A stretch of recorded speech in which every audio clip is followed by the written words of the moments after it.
My 10-year-old grandchild exclaimed urgently. Grandma, please come pick me up right away. It was late at night, and I jolted awake at the sound of their voice. Just a month prior, my son's wife tragically passed away in an accident. Since then, my son and grandchild have been navigating emotionally turbulent days. As a result of the strain between them, my grandson ran away from home and was missing for a week. I need to contact your dad immediately. I insisted.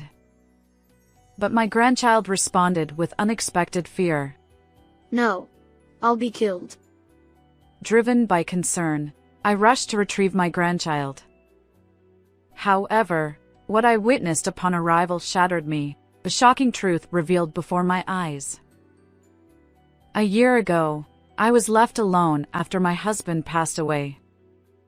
My son Michael, who is now 31 years old, had moved out after getting married, but since he lived just about a 10-minute drive away, I didn't feel the loneliness too keenly. Emma, my daughter-in-law, and I had a good relationship, and my 10-year-old grandson, Liam, had grown quite fond of me. He would visit every week without fail. I used to think, perhaps spending my remaining years surrounded by my son's family isn't such a bad idea.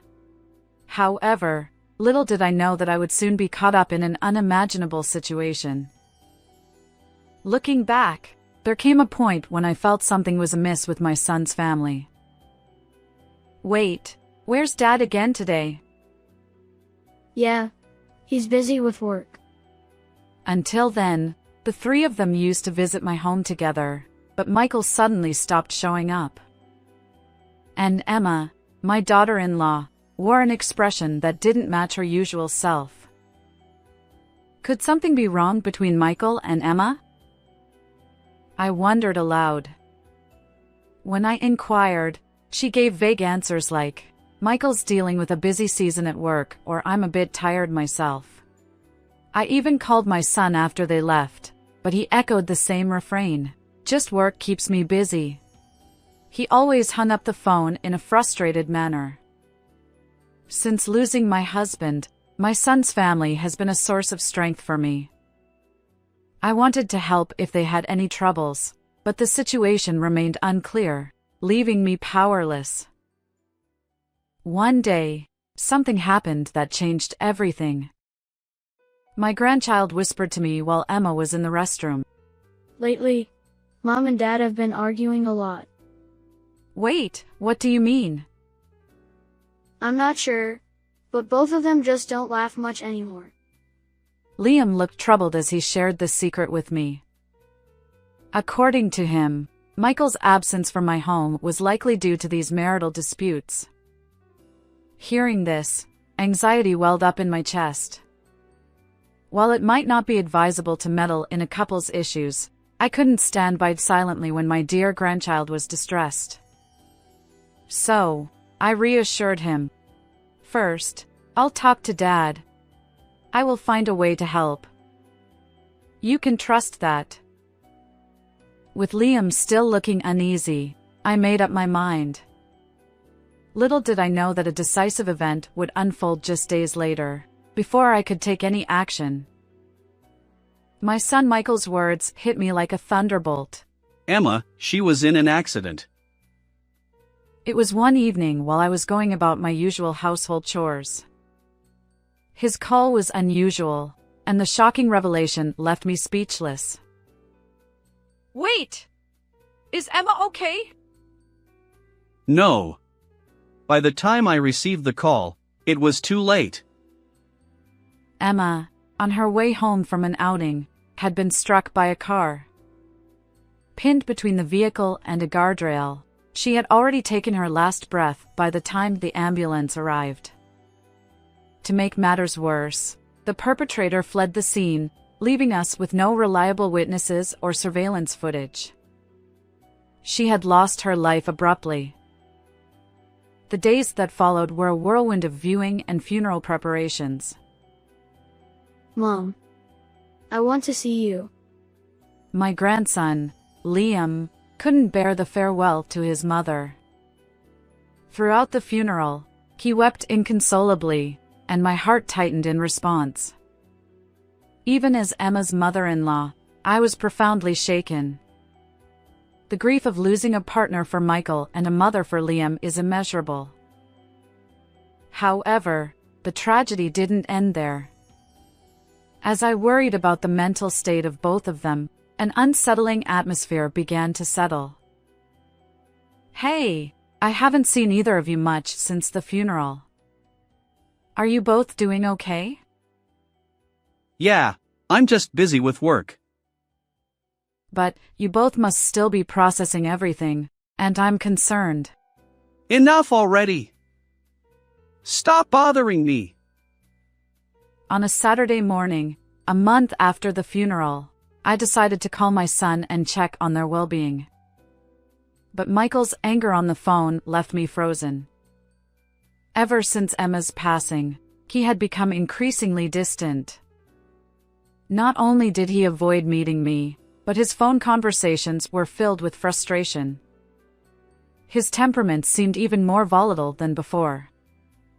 When I asked him to let Liam speak, he'd brush me off with excuses like, he's out running errands or he's already asleep. And then, the final blow. There's no need to talk to Mom. Don't call again.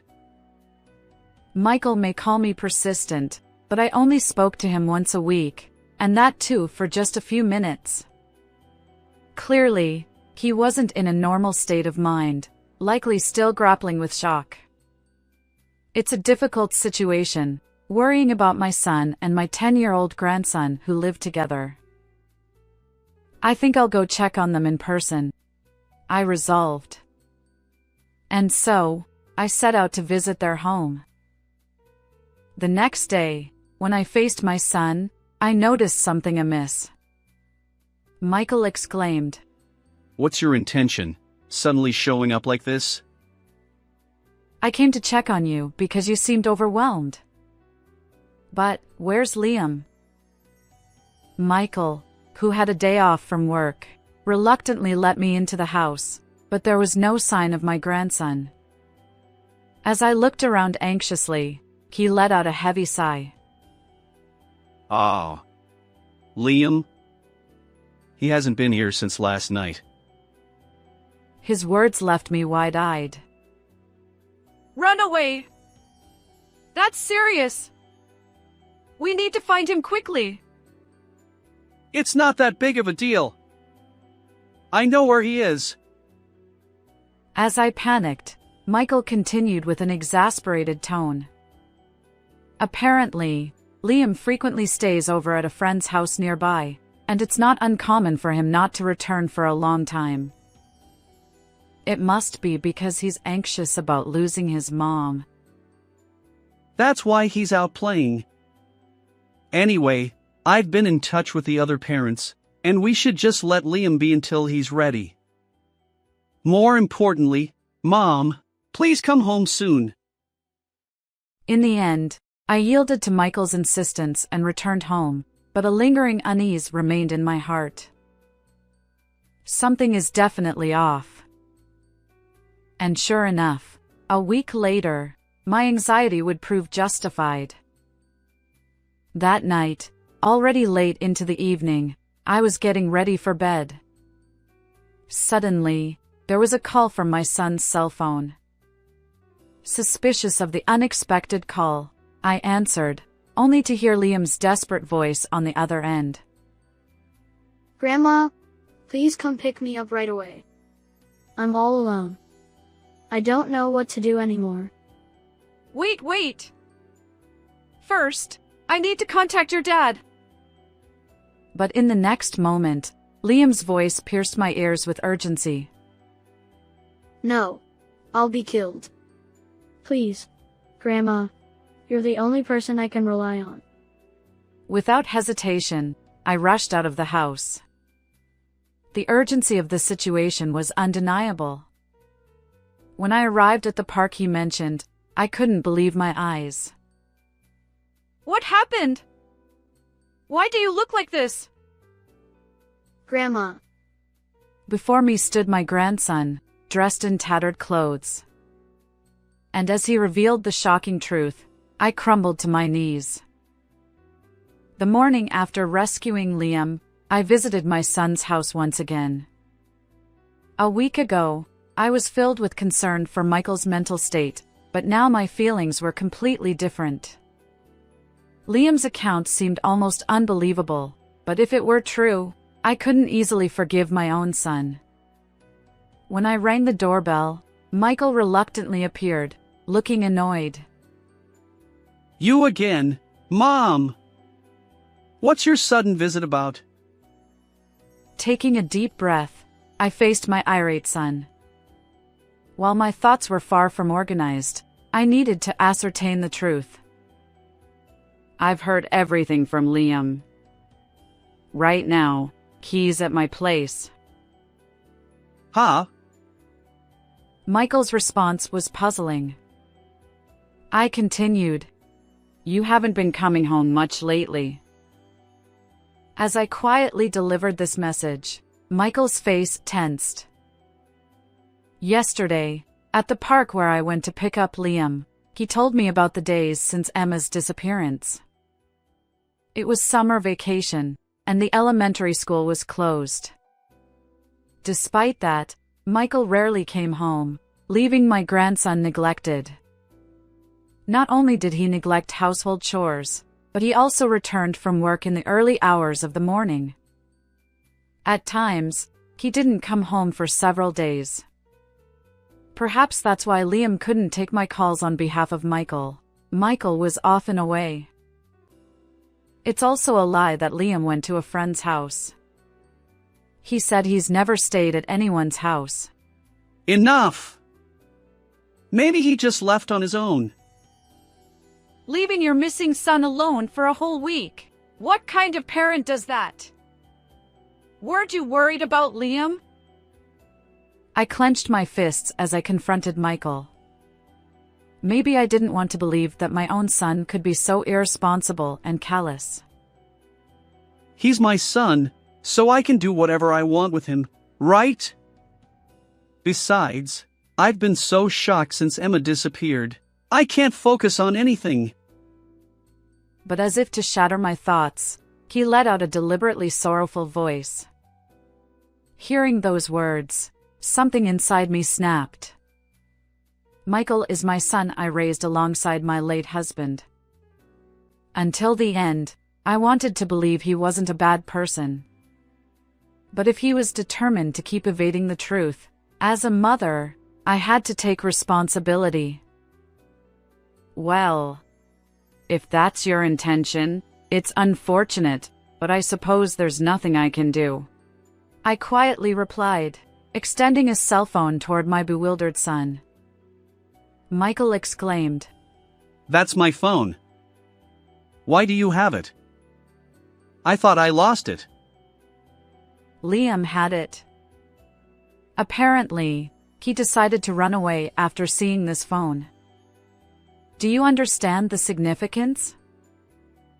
As I spoke, Michael finally seemed to grasp his own predicament, and his face turned pale. The reason Liam, my grandson, had suddenly run away and refused to return home, even enduring hardship, was hidden within that cell phone. Facing a perspiring Michael, I recalled the shocking story Liam had shared with me the day before. Liam, left alone at home, discovered a message on Michael's forgotten cell phone. Curious about the notification, Liam hesitantly peeked into the phone. To his shock, he found a series of cryptic messages. Maybe it's better if she gets hit by a car and she always goes shopping at this time. These messages hinted at a sinister plot involving an unknown woman. Indeed, shockingly, Michael had conspired with that woman to devise a plan to harm Emma. From the messages, it can be inferred that Michael had fallen seriously for the woman at work and was determined to divorce. However, Emma had refused him due to their child. So, he planned and carried out a scheme against his wife. Looking back, It must have been around the time Michael stopped showing up at my house that Emma was approached by him about a divorce.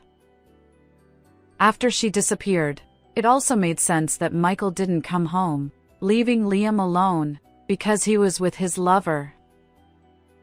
Furthermore, emboldened by their initial success, the duo decided to eliminate any obstacles, Liam included. Understanding this, Liam took Michael's cell phone as evidence and left the house. He then spent the week on the run, using the allowance I had given him to buy food and making use of libraries and train station platforms. Fearful of police involvement and the shock I might experience upon learning my son's dark secret, Liam refrained from contacting me. But yesterday, he finally ran out of money and contacted me. "I know everything you've done," I explained to Michael, who glared at me with sharp eyes. Michael exclaimed, "Damn it! I thought I could keep it hidden. If only Liam had disappeared." I sighed deeply at my son, who was stomping his feet in utter frustration. Truth be told, I wanted him to turn himself in, but it seems Michael has no intention of doing so. Even if he is my son, I cannot forgive someone who has harmed an important partner and even attempted to send his own child to the next world. Of course, I've already reported it to the police. They might come to investigate soon, I informed Michael. He opened his mouth in shock and leaned forward anxiously. "The car is damaged. If they investigate, it'll be exposed." Apparently, due to lack of money and fear of immediate exposure, Michael had hidden the car evidence in a remote warehouse owned by his company, rather than repairing it. If the police find it, he'll be caught immediately. Michael pleaded, "I've come so far running away. Please, Mom. A mother would help, right?" I looked down at my son, who was desperately grasping my hand and begging in a pitiful manner, with a cold gaze. I thought I had been diligent in raising him, but it seems I have made a significant mistake in how I did it. However, that's exactly why I must fulfill my duty as a parent here and now. As a mother, I must educate you. Pay for your crimes properly. I shook off his hand without mercy. At those words, my son's face fell into despair, and he collapsed in tears right then and there. A few days later, my son was arrested. Upon investigation, the police found that the damage to Michael's car perfectly matched the dent in the guardrail. With evidence of their planned actions, there was no escaping the truth. Both Michael and his lover were swiftly charged with murder. It seems that both of them won't be able to get out of prison for a while. As for me, I now live with my grandson. Having lost his mother and with his father behind bars, I decided to take him in. Life alone quickly became enjoyable, and Liam is gradually regaining his spirits. From now on, we'll make the most of each day together. How did you find this story? If you enjoyed it, consider subscribing to our channel. Until next time.